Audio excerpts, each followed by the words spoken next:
नमस्कार, मी किरण. एक अशी कमेंट आली होती की कंटेंट रायटिंगचा कोर्स केला आहे आणि जॉब कसा सर्च करायचा ते सांगा. तर त्याच विषयावरती आपण बोलूया. सगळ्यात पहिल्यांदा एक बघायला पाहिजे की कंटेंट रायटिंग हे खूप व्यापक क्षेत्र आहे. एक व्यापक फील्ड आहे. याच्या वेगवेगळ्या उद्योगामध्ये कंटेंट रायटरची मागणी असते. डिजिटल मीडिया आहे, डिजिटल मार्केटिंग आहे, जनसंपर्क आहे. तर अशा वेगवेगळ्या क्षेत्रामध्ये मागणी असताना आपल्याला कंटेंट रायटर म्हणून जर जॉब करायचा असेल तर आधी आपलं सेल्फ असेसमेंट केलं पाहिजे की आपली शैक्षणिक पार्श्वभूमी काय आहे, कोणत्या माध्यमातून आपलं शिक्षण झालं आहे, आपण जर्नलिझममधून शिकलो आहे का कला शाखेतल्या आणखीन एखाद्या किंवा आणखीन कोणत्याही क्षेत्रामधून आपण पदवी पूर्ण केलेली आहे. म्हणजे आपल्या अभ्यासाचा विषय कोणता आहे तो एक स्वतःशी विचार केला पाहिजे आणि आपल्याला कशामध्ये रस आहे, कोणत्या निशमध्ये रस आहे, कोणत्या विषयामध्ये आणि डिजिटल मीडियामध्ये रस आहे का आपल्याला मार्केटिंग टाईपच्या कंटेंटमध्ये रस आहे ते थोडंसं बघितलं पाहिजे. आणि आपलं किंवा असंही असू शकतं की आधी कोणताही जॉब मिळवू दे आणि मग त्याच्यामध्येच मी अधिक सखोल शिकीन. तर ही भूमिका पण काही चुकीची नाही आहे. तर पण सगळ्यात पहिल्यांदा हे क्लिअर केलं पाहिजे स्वतःशी की आपल्याला आपलं सेल्फ असेसमेंट केलं पाहिजे. हे सगळ्यात महत्त्वाचं आहे. आणि ते केल्यानंतर आपल्या अनुभवाची पातळी काय आहे आणि त्यानुसार मग आपल्या अपेक्षा ठरवल्या पाहिजेत. बरेचदा मी असं बघतो की कंटेंट रायटर म्हणून जॉब असतात पण सॅलरीच्या किंवा ह्या ज्या सगळ्या अपेक्षा असतात त्या सुरुवातीला खूप जास्त असतील अपेक्षा आणि तेवढा आपला अनुभव नसेल तर HR किंवा हे सुद्धा मग त्या बाबतीमध्ये थोडेसे नकारात्मक असतात. कारण स्किल आणि अनुभव याच गोष्टी आहेत ज्या पगार वाढवत असतात. त्यामुळे आपला अनुभव कोणता आहे ते बघितलं पाहिजे. आणि जर आपला अनुभव जास्त नसेल तर अनुभव होईपर्यंत चांगला आणि आपण ट्रेंड होईपर्यंत चांगले एखाद्या विषयामध्ये आपण थोडे पेशन्स ठेवले पाहिजेत तर चांगला पगार निश्चितपणे मिळू शकतो.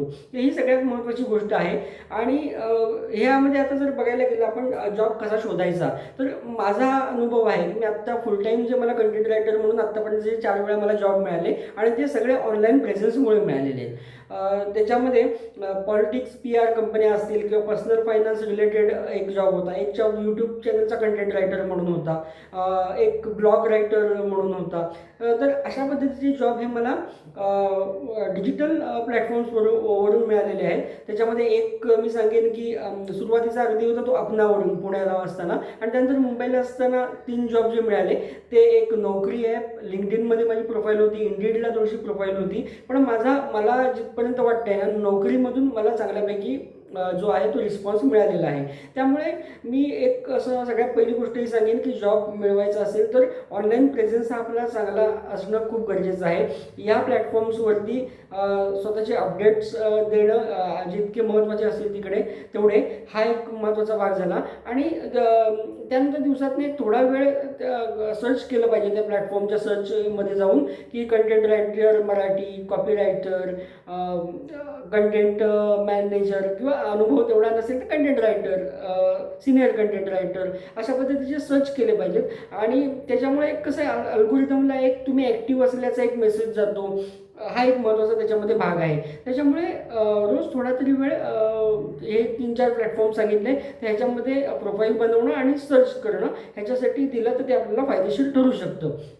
अर्थात आत्ता करंट म्हणजे असं मी हे 4 नावं सांगितली हे मी माझ्या अनुभवावरून सांगितली.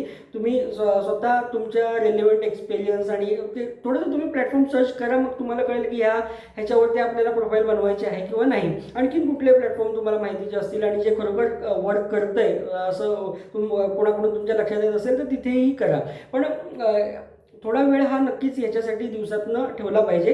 कारण इथूनच एक आणि लगेच दुसऱ्या दिवशी ती तो आज प्रोफाईल बनवली आणि दुसऱ्या दिवशी कॉल येईल अशी पण अपेक्षा ठेवू नका. ह्याला थोडासा वेळ जातोच आणि मलाही काही वेळ गेला होता या सगळ्या प्रक्रियेमधून. पण मला चांगले कॉल आलेले आहेत ऑनलाईन प्रेझेन्समुळे. त्यामुळे ही एक महत्त्वाची गोष्ट मी सांगेन, एक ऑनलाईन प्रेझेन्स निर्माण करणं आणि त्यावर नियमित वेळ देणं.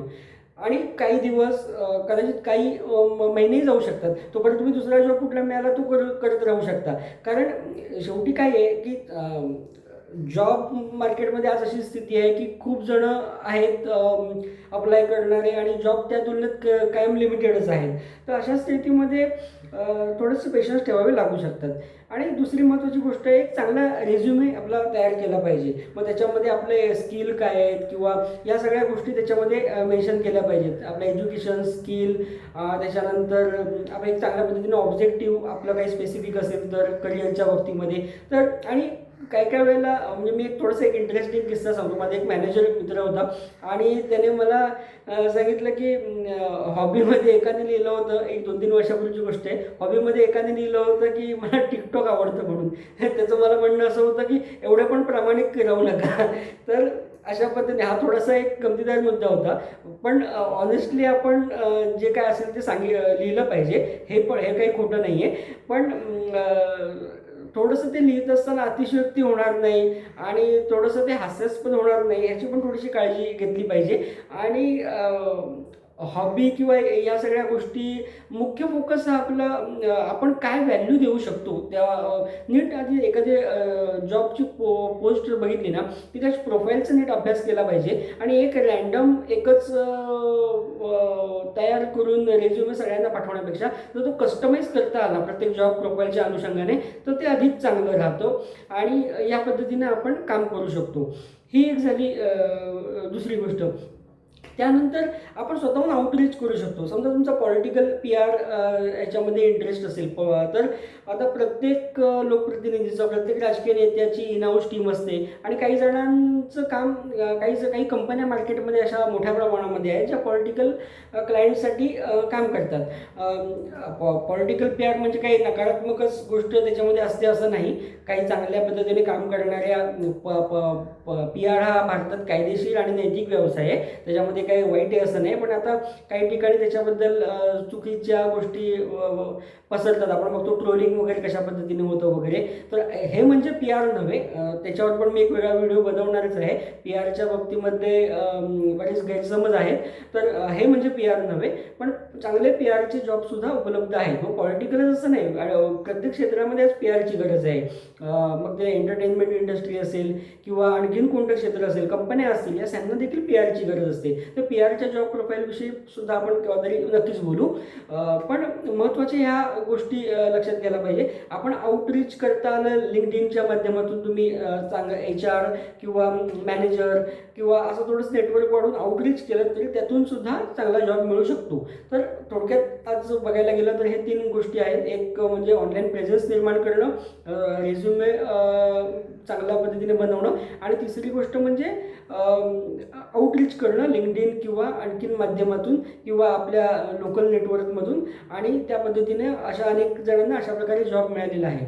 तर हे मी सगळं ढोबळ सांगितलं. पण कोणाला वैयक्तिक जर ह्याच्यामध्ये जर काही गोष्टी जाणून घ्यायच्या असतील तर त्याने मला कनेक्ट व्हावं. त्याची वैयक्तिक शैक्षणिक पार्श्वभूमी, त्याचा अनुभव या गोष्टी समजल्यानंतर अधिक वैयक्तिक यावर बोलता येतं. हे एक जनरल गाईडलाईन्स आहेत. तर त्या फॉलो केल्या तरी त्याचा नक्कीच चांगला फायदा होऊ शकतो. तुम्ही ते किती कराल आणि सातत्याने आणि नेमकेपणाने याच्यावरती बऱ्याच गोष्टी अवलंबून आहेत. धन्यवाद.